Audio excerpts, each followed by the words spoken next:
And for those of you that haven't been on here before, I welcome you to my episode of SYQH Radio, or Cellular Queens Home Radio. Been doing this for quite some time now, and today we are live with episode 43, which is Should You Sell Your Home Before the End of 2026? The Late Summer New York Housing Report. So, you know, we're doing this again. I went on live a little earlier on my Instagram, but basically, it's a lot of people that have been kind of on the fence about what to do. They're not sure how they're going to be, selling a home, or when they're going to be selling a home, if they should sell a home, what the process is, what they can expect out of it, and the question always remains. Now we're getting into the end of July. We're heading into August, so what does that mean time frame wise? When would your house actually sell? And how much can you expect? What do you think is going to happen in the marketplace? So we kind of answered that along with not just long-winded answer. We're going to give you some numbers to back that up, and these numbers are courtesy of One Key MLS, which is the MLS multiple listing service that we use to list our homes. And we're going to be talking about Queens. We're going to be talking about Brooklyn, Nassau, and then some specific neighborhoods in Queens that people have been asking me over the last couple of weeks. So we're going to talk specifically to that. And in future episodes, we're going to be talking more about the different types of properties. So what's going on in the market for like a one family, a two family, a co-op condo in the different neighborhoods.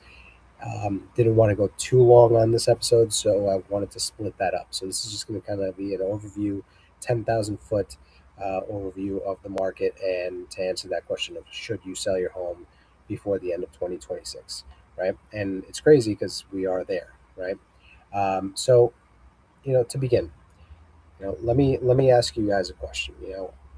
Have you at all been thinking about selling your home? Um, but literally every time you turn on the news, you end up talking yourself out of it, right? It's unfortunately it's a very common thing that we're getting, and maybe you've heard some of the stuff that they talk about, right? The interest rates are too high, the market's slowing down, nobody's buying. A lot of general statements, right? Or maybe you even heard a neighbor or a friend saying, I'm just going to wait till next year, right? That is a common one that we get throughout the entire year. Sometimes it's January 1st and people are saying wait till next year, right? Well, what if I actually told you that depending on where you live, the exact opposite might be true, right? So again, welcome back to another episode of SYQH Radio. I'm David Garcia with Cellular Queens Home at Keller Williams Realty Landmark. And if this is your first time here, welcome. If you've been following the show, thank you for coming back. Really appreciate that. And today we're going to be doing something a little different. Instead of talking about one specific real estate topic, we're actually going to be looking at the market as a whole, right? What we're going to do is we're going to start with what's happening nationally, and then we're going to zoom into New York. We're going to be again looking at Queens, Nassau County, and then we're going to go deeper into some of the neighborhoods like Bayside, Forest Hills, Little Neck, and Woodside. And most importantly, I'm going to explain what all of these numbers actually mean if you're thinking about selling your home before the end of the year. Because at the end of the day, statistics, they don't help you make decisions, right? You can be thrown different types of numbers from all angles. It's understanding them that is what's going to help you make that decision. So let's jump in, right? On a national level, before we talk about New York, we start with the bigger picture. And according to the National Association of Realtors, or NAR, existing home sales are running at an annual pace of about 4.09 million, right? There are currently 1.56 million homes on the market nationwide. And what that translates into is that the housing supply is at 4.6 months, almost exactly where it was a year ago. Now, a lot of people have no idea what that means because that is pure real estate talk. And I'll simplify it for you. Anytime that there's a neighborhood, an area that has what is considered a X amount of months supply of inventory, right? That's how we determine whether it's a buyer's market in the area or a seller's market. That's when we look at a national report like this, the national report is saying that there are 4.6 months of inventory. 6 months worth of inventory, meaning that if no other home went on the market today, and you were in a specific neighborhood, or in this case, in the nation, then it would take 4.5 months, just a little over 4.5 months, for that inventory to sell, right? If you're in a marketplace and there's 6 months of inventory, that's a balanced market. If it's under 6 months of inventory, then you're looking at a seller's market. If you're looking at there's more than 6 months worth of inventory in the neighborhood, in the nation, then we look at it as a buyer's market, right? And it's just a measure of supply and demand that we use in the industry, right? So meanwhile, the national median existing home price has climbed to $440,600, which is an all-time high. Now, that doesn't mean that every market is setting records, right? It simply means that nationally, home values have continued to show resilience and an increase, right? One statistic that caught my attention actually came from the pending home sales index, which nationally is sitting at 72.5, which that's telling us that there are buyers that are still out there, but mortgage rates have definitely slowed, the activity compared to where we'd all like it to be. And I also thought that this quote from Lawrence Young, which is he's the chief economist for the National Association of Realtors, was very much worth sharing with you guys. And that's that the median home price has reached an all-time high, and even with that, affordability is better than a year ago because wage growth is outpacing home price growth, which that has been a quite some time since that last happened. So it means that we're actually seeing some increases in wages, in percentage of your increase of getting, of making more money this year than last year, basically. And that's increasing at a higher rate than the prices of homes on a national scale, right? So yeah, higher mortgage rates they've created challenges for sure, but that's only one piece of the entire puzzle, because one of the main things that every homeowner really needs to understand is that, again, national news doesn't sell your house, right? It can stop you from selling your house if you're just paying attention to it, right? And it's taking you in the wrong direction. But in reality, your local market is what actually impacts the way your home is going to be sold, how much it's going to go for, how long it's going to take, right? Because at the end of the day, real estate from the beginning has been local, right? And today it's becoming even more hyper local. Two homeowners that live 15 minutes apart can have completely different opportunities, right? So that's something for you guys to really keep in mind when it comes to the the market, right? So, a few of the things that we're going over. Again, we just went over the national housing market. We're going to talk about the New York housing market, Queens and Nassau, the hyper local neighborhood spotlight, and then what these, putting it all together, telling you what these numbers mean, common selling mistakes, and then we're going to talk about a little special treat that I have for you guys next month. So stay tuned. All right, stay with me. So we just went over the median home price, the existing home sales nationally, month supply, and then the pending sales index. And then we're going to look now at Queens and Nassau County. All right. So when we come here, one of the biggest surprises that I found while preparing this episode was just how strong buyer demand still is. Now, on the day to day, I can see that there are, that I'm having conversations with buyers, with sellers, and I see activity. But when we're looking at an overall picture of the market, it was impressive to see how strong that demand really is, right? Because compared to June of last year, new listings increased by nearly 9% in Queens, which means that more homeowners decided to enter the market.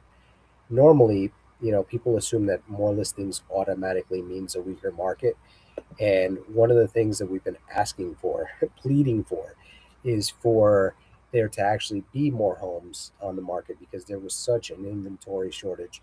And regardless of that increase of 9%, there is still an incredible shortage when it comes to housing inventory. There's just not enough to satiate the demand, right? And now, and it's been for years, for quite some time. You guys can go back on videos across all my platforms and you'll see that I've been talking about this. I mean, I can remember even 2 years before the pandemic in 2020 that I was talking about this. So it's been an ongoing issue, right? And that also is what helps home prices continue to be to either increase or to stay stable, right? There's just that much demand.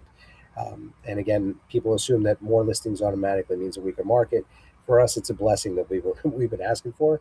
So it's not necessarily that that it's a weaker market, because at the same time, pending sales increased by 24% in Queens. So if you really think about that, that means 24% more homes went under contract than they did a year ago. Looking at June 2026 to June 2025, right? That tells me that the buyers, they haven't disappeared. They've been writing offers, and closed sales remain relatively stable, right? Inventory stayed almost unchanged, and sellers right now, they're receiving approximately 98% of their asking price, right? So despite all the noise that you hear, the Queens market, it continues to show healthy buyer activity, right? That's really what it means. Now we're going to turn the page over to Nassau County, right? The story is slightly different there, and in many ways it's even stronger for sellers, right? Because inventory, which again is what we were just talking about a second ago, it actually declined compared to last year, right? Median sales prices, they increased, homes have sold faster. And one of the things that really stood out to me was that the average home sold for more than the asking price, right? So let's read that again. It sold for more than the asking price, right? So that tells us that well prepared, well priced homes continue attracting serious competition. That it just screams at you, right? And higher mortgage rates, they haven't eliminated buyers. And I want you to do this search on your own. Don't just take my word for it. But I want you to ask, one of your favorite either AIs or Google or whatever you use to do research, and find out what the average mortgage rate has been over the last 45 years. And the last time I remember looking this number up was like 2, 3 years ago, and I believe that the average number was around 7.2. Don't quote me on it, but Google it. I'm curious. Comment below if you find a number that's higher than that or different. But so when we talk about that, the interest rates as of today, as of this recording, are in the sixes. So we're still in the average ballpark. It's just that when we talk about higher interest rates, we're talking about the higher than back, 5 years ago, where interest rates were 2, 3%, 5, 6 years ago. So the higher interest rates, they have not eliminated buyers. It was for a long time, for a good amount of time, when interest rates jumped from the 2, 3%, you know area, they just doubled, tripled, almost quadrupled, uh, seemingly overnight, which was actually over like a couple of months. That's when people really froze and they were like, "Whoa, what's going on? Can't do anything right now." Now, the interest rate that we're looking at right now is par for the course. So people understand that that's where we're at, right? So um, buyers understand it, sellers understand it, the market is understood. At the end of the day, what it has done is that it's made buyers more selective, right? So there is a little bit more of inventory again in Nassau, not the increase that we saw in Queens, but this is where we really have to pay attention to. We're talking about counties right now, right? We're talking about um, different areas of New York, and still within those counties, in specific neighborhoods, the numbers differ, right? I'm just giving you the view from above, right? So where things get really interesting, where we zoom into these individual neighborhoods, is you know is where you'll start seeing what I'm talking about as far as the differences, right? So take Forest Hills, right? Pending sales increased dramatically, inventory declined, and homes are selling or sold significantly faster than they did a year ago, right?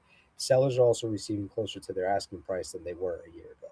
So that's a strong, seller story, right? Now you compare that to Bayside, and inventory in Bayside remained relatively stable, but the overall median sales price, it looked a bit lower than last year. But we'll give you the numbers. And the other thing about looking at these hyperlocal markets from above. You have to, in at least in the episode that we're talking about right now, we're talking about co-ops, condos, single family homes, multifamily homes, and above, kind of mixed together. So these numbers could be more true for the co-op or condominium side of the market versus the single and multifamily home. And I can tell you that the single and multifamily home market, um, I mean, throughout Queens is a strong market, right? As long as again it's competitively priced, it's marketed well, that sort of thing. Now that's a blanket statement. It's not as accurate on a hyper local basis, but if you're looking at the grand scheme of things, that's where we're at, right? But when we just talk about Bayside and that, it doesn't mean the Bayside value suddenly collapsed, right? This is one of the biggest mistakes that people make when they're reading some type of market report and they see a drop. The median sales price, it depends on what actually sold that month. So if one year it includes more luxury single family homes and another year it includes more co-ops or lower price properties, then that median can change dramatically, right? And even if values within each property type stayed relatively stable or even they went, you know, um, or if they increased, it would be another type of shift that you would be looking at, right? That's why context really matters when it comes to these numbers. So take these numbers just from a view from above, right? Little Neck, for example, excuse me. Little Neck tells another story, right? Buyer demand has remained healthy. Prices have prices have generally held up, but because it's been a smaller market with fewer monthly transactions, the individual metrics like months of inventory can swing much more dramatically from month to month um, than other neighborhoods, right? And then there's Woodside. Inventory has increased, which gives buyers more options, right? Yet homes that are priced correctly, they're still selling faster and closer to asking price than they were a year ago. So what's the lesson, right? Like, bottom line, every neighborhood has its own market, right? And I've been saying that we're looking at it from a 10,000-foot view, but every homeowner deserves advice based on their neighborhood, not on a headline that's national or or a complete blanket statement, right? So, one statistic can't lie. If there's one thing at the end of the day that I hope you take away from today's episode, it's that one statistic can tell the wrong story if you don't understand the context. So, median sales price, average days on market, months of inventory, these are valuable metrics that I'm actually talking about because they are really some of the key metrics when it comes to pricing your home, how long it's going to take you to sell your home, and then what can you expect as the listing price and the sales price for your home, right? So none of these numbers should be taken in isolation. They shouldn't be interpreted in isolation, right? A good real estate professional doesn't just read the numbers; they're going to explain what the numbers actually mean. And I say that because when you sit with a real estate agent and you're speaking with them about selling your home, there's a tendency to talk about the price that you want, the price that's in your mind, the pie in the sky price, or the price that you got because you compared yourself to your neighbors, or just what you think it's going to cost, right? Or what you think you're going to get. And one of the things that I encourage is for for you to really look at the agent that you're speaking to, that you're across the table from, and when they're talking to you about numbers, are they just spitting back the numbers that you want? Are they saying what you want, or are they telling you what you need to hear, right? Because sometimes you see price drops in neighborhoods because some of the agents just refuse to give you the real pricing. They just want your listing. And one of the things that we really pride ourselves on is that we're not looking to get listings, we're looking to get homes sold, right? And for happy clients at the end of the day. So when you're speaking to an agent, think about that. Don't just rely on the fact, oh, they said the number that I had in my head. Also consider, why they came to that number, where they got that number from, right? That's a question I actually ask the sellers that I sit across from is, where did you get that price from? Was that something that you decided? Was it an agent that got you that? Like, how did you arrive at the price that you're looking for, right? And I like to show how I did that because I do my homework when it comes to pricing a home. I mean, it's the most valuable possession for a lot of people, and even if it's not, it's a very large investment. So you want to make sure that as an agent, you're prepared, and you want to make sure to protect the value of the home, the equity that's there, and the financial positioning of the seller, right? And one of the best ways to do that is to be prepared with actual market knowledge and understanding what's going on hyper locally, and be able to explain some of these numbers that I just passed along to you, right? So that's why, you guys see it, a home valuation is offered, or a personalized market analysis, or a comparative market analysis. That's a CMA. It's what a lot of agents talk about, because that's just some of the acronyms that we throw around. But it's just your home value, right? A report of your home's value, if we talk about it, right? So it's having that is much more valuable than relying on national headlines, an automated estimate online, which is some of those websites that you just put your address in and then you just get a number randomly, or not randomly. It's based on, the surrounding properties as well, what they consider similar, but they're not taking into consideration all of the different variables that come with, the sales that happen in your neighborhood. You know that the house across from you that was made at the same year as yours, your neighbor didn't put in the work that you did over the 25 years that you lived there, right? Their home is in original condition versus yours, or the opposite. You did renovations 20 years ago, but they just renovated their home 3 years ago. There's going to be a difference there. So these automated things, they don't see that, and that's where our analysis comes into play, and why it's important for us to show you where we got the numbers, not just that we're pulling it from the sky, right? So you know we're talking about this, we're talking about numbers, how the context changes everything, right? And so, bottom line, what does this mean for sellers, right? So, should you sell your home before the end of the year, right? That's the question we set out to answer on this episode, and the answer is it depends. I don't mean it to be a cop out answer, but it is. It's not a cop out answer. It's the reality, right? Because not because the market is bad, not because um, you know any of those things. It's because your strategy has to be based on your situation and not someone else's, right? Um, Regardless of what's going on in the marketplace, um, if you're considering selling, right, you have to ask yourself, what is my home likely worth in today's market? How much equity do I have?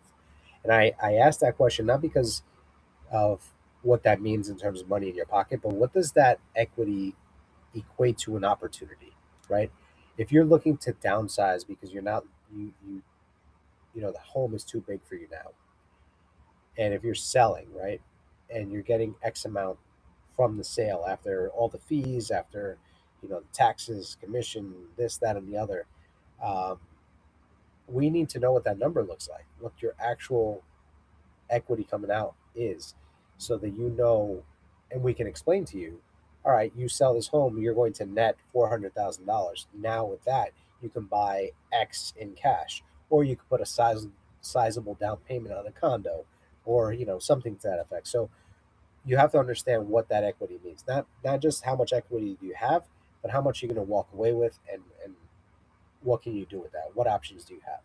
Then where are you moving next? That's the next thing you got to keep in mind, right? What your timeline is your timeline immediate? That's why those understanding the days on market is important, because if the days on market in your neighborhood at a certain price point, it's too long for you, or it's too fast, then we have to adjust pricing and negotiation based on that, right? And then what preparation is going to help me maximize my sale? Those are the questions that matter, right? Not whether someone on TV says it's a good or bad market. It's just it's not what the reality is, right? So you really have to keep that in mind, think about that, and we'll go into the exact numbers and figures um, that are going on right now. Um, according to different property types. Um, if you guys would like a copy of the numbers that I have for, Queens, for Nassau, for the different neighborhoods I mentioned, I'll be more than happy to provide those as well. Just comment numbers, and I'll send those over to you. But today we focused on the overall market, right? But one thing that I really want to continue emphasizing is that not every property type behaves the same way, right? Selling a single family home is way different than selling a two family, a three family, or four family. Condominiums have different buyers than, or have different buyer dynamics than buying co-op. And luxury homes, they move differently than entry level homes and the entirety of the rest of the market, right? They're their own beast. That's why in the coming weeks, I'm going to dedicate episodes to the different property types and go through what the specific numbers are with those property types. So if you have a specific property type you're interested in me discussing in a specific area, um, whether it's Queens, Brooklyn, you know, Long Island, the nearby areas. If you want me to take a look at those numbers for you, I'd be more than happy to research that and prepare for these episodes. So I'll be doing that. Some of these episodes I've been doing lately have been based on conversations. Well, not some. They've been based on conversations I've had lately, but all of the different episodes that we've had from for the SYQH radio are based on conversations or situations that we've dealt with in the past, scenarios that we've dealt in the past. We always protect privacy, so we're not specifying exactly who or what we are talking about as far as potential past deals and so on, or clients that didn't work out.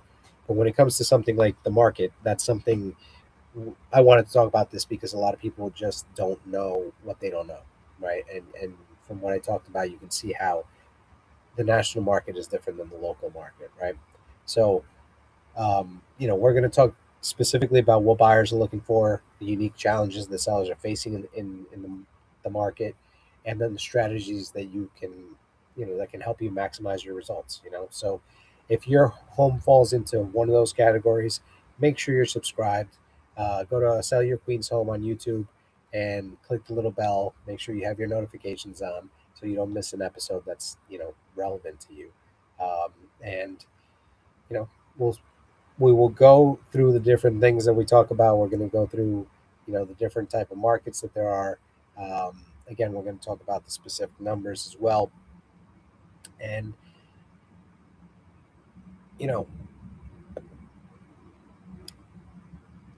the little the little surprise that I had for you was that in August we're going to have a seller seminar.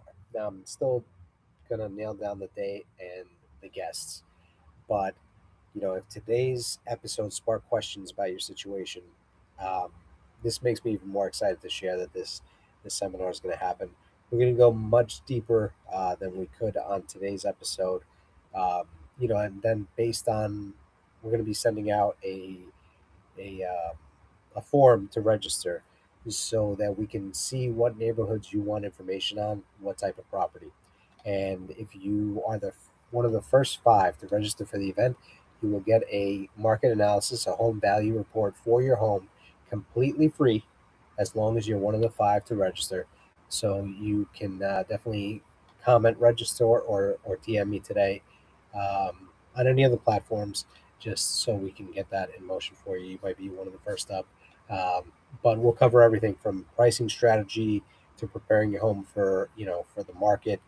Um, we'll be talking about inspections, about the attorneys, what their role is, financing the next move. We'll have some lenders to talk about different financing options, including bridge loans and other opportunities. There are some new opportunities from just banks are being more creative with their financing. So there's some things that I've been hearing about that I would like them to share with you. And we'll talk about downsizing, the overall timeline of the sale, especially with what's going on as far as days on market and pricing your home and how that all plays together, how it all meshes. And like I said, I'm working to bring in more professionals like a real estate attorney, the mortgage lender, of course, home inspector, and then there's other experts that you can hear directly from who are going to guide these transactions every day, right?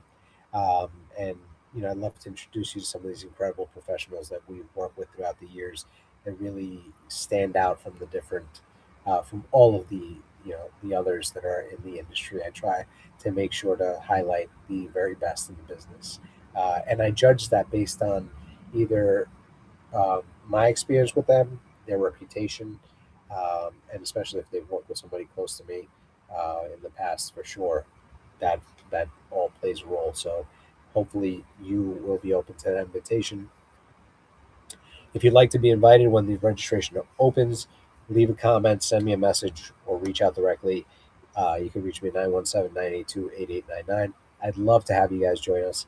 And, you know, I think we've covered everything that I wanted to cover today. Again, specific numbers. I'm going to do a quick, Sports Center kind of rundown tomorrow. I'll be live again. Just go over the quick numbers based on the tie-ins to today's conversation.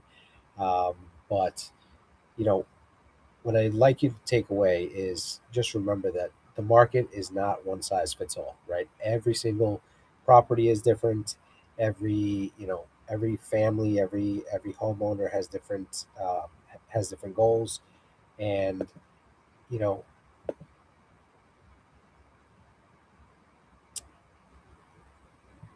all I can tell you is with the right information, you will be better in a better position to make your decision as to when to put your home on the market and what to expect in that scenario, right?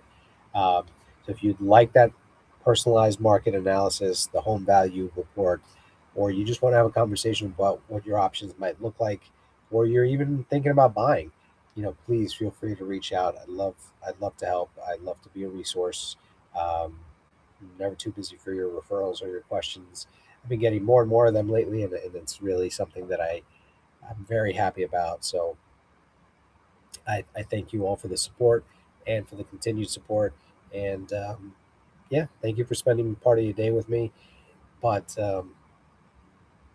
well, actually, let me try to do this real quick. All right. Let's see if we can make this work.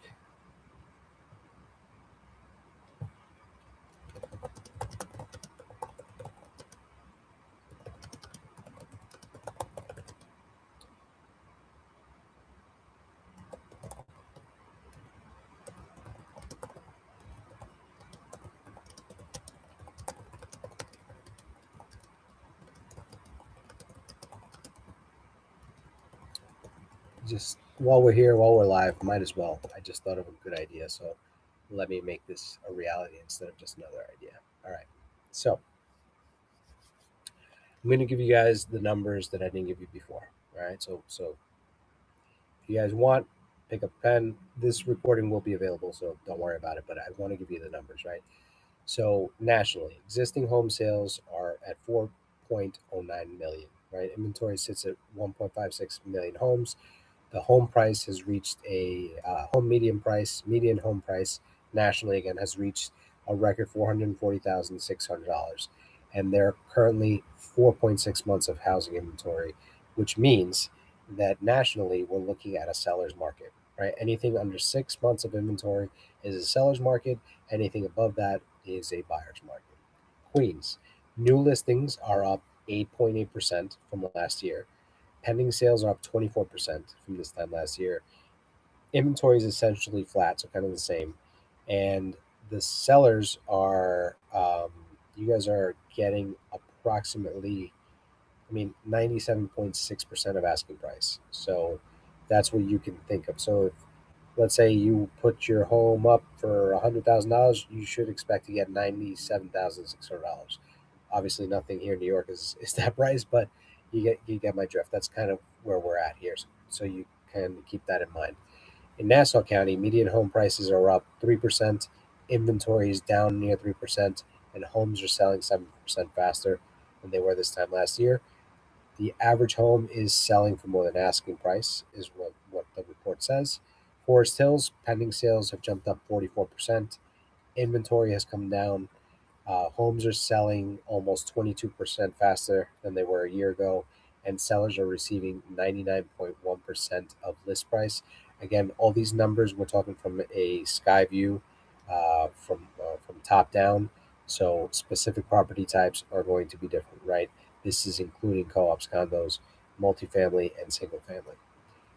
Bayside, new listings are down nearly 25% year over year. Buyer demand remains steady. And again, the median sales price was a little bit different just because of the different types of properties that sold last year versus this year, same month. So we're going to disregard that number right now because it's highly skewed. Little Neck median sales price was up almost 12%. Fewer sales, and again, the monthly numbers can swing more dramatically in Little Neck because of the size of the market versus others. Woodside new listings surged 81%. Homes are selling 29% faster, and sellers are receiving almost 99% of their asking price. So again, we're going to the bottom line, right? The New York housing market isn't slowing down everywhere, right? It's becoming, or it has just become hyper local. So you got to know your neighborhood. You have to really dig into your numbers. You have to dig into your options, and it's something that we will be continually monitoring these numbers and kind of filtering what these numbers, what all of this data means. What does it mean to you? How can it help you with your goals, with what you want to achieve, right? Because at the end of the day, um, that's what we're looking for here. We want to make sure that you understand what your options are at all times. We don't want you to be, you know, um, underserved. I think that that's a big thing lately is the fact that when you don't have all the details, all of the statistics, all of the stuff fleshed out, you don't really know what you're looking at, and you're just hearing about, the national media, the national reports, and every day, I don't think they say anything positive. So even if something was highly positive, something that people could actually be happy about when it comes to housing or when it comes to real estate in general, it's not going to be the first thing that they're going to be talking about. But since real estate is what I sleep, breathe, and eat. Uh, you know, I wanted to share all of this stuff with you so that you guys understand um, where we stand right now, right? And this is something that we're looking at. I think episodes like this are going to be on a quarterly basis. If you guys want them more, you know, more often, feel free to let me know. I like the end of it, especially kind of like that quick hit statistics and what's going on. So I think I might do that, especially if you guys request specific areas, so specific neighborhoods and specific property types. I can just go through that real quick and kind of give you the rundown on that. If you guys want more information about strategy, about um, the different types of scenarios you might find yourself in, where you might be downsizing, or you might have, I'm going to be talking about soon about what to do if you're inheriting a property. How do you protect your estate? I'm going to have an incredible attorney. I'm going to interview her probably for the next episode on how to deal with that, what the repercussions are for not being prepared, and how you can prepare you and your loved ones at a high level so that there's less issues down the road when it's not going to be a happy time anyway. So um, we'll be talking about different scenarios, but a lot of the stuff that you guys want to know, you're going to find out on the YouTube channel. Again, you can go to YouTube and Sell Your Queen's Home. That's where I'm at. You can also look me up on Instagram at David Garcia KW is my handle, all one word. And you can always go to sellyourqueenshome.com for more resources for the home, to request a home value, to play around with the mortgage calculator to see how much the down payment versus the interest rate versus the um, asking price or the offer price that you're going to put on a home, what that would all translate to in terms of monthly payments. And then we can connect you with one of our great lender partners that can help you understand it even further and give you real scenarios. Depending on the down payment, maybe you want less of a down payment, more of a down payment, and how that all impacts things. Or if maybe you haven't been open minded, you've been thinking about single family home, and you didn't realize that you might qualify for a multifamily home and what that means for you. One of the popular things you guys can search is house hacking. You can check that out. I haven't made an episode about that, but you type that in Google, you'll find out. That's what a lot of people are doing, as well as multi generational living. And you'll see the breakdown. I have tons of this. Also, catch me on Spotify. That's where this episode will live as well. And yeah, until the next episode, I look forward to that home seller seminar and to the different you know breakdowns of the market that we'll be doing soon. But it all depends on your feedback, on what you guys are telling me you want more of. So I look forward to hearing back from you, and give me your comments, give me your feedback. Your comments are my oxygen, your attention is my oxygen, and I want to provide as much value to you as I possibly can. Get to know more of you guys, and again, no question too small, no time frame too long from now. That is my job. My job is to help you guys at a high level, no matter when that may be. So, hope you guys are looking forward to building your wealth with real estate. If you're looking to buy, if you're looking to sell, if you're looking to invest, I hope I'm that guy for you.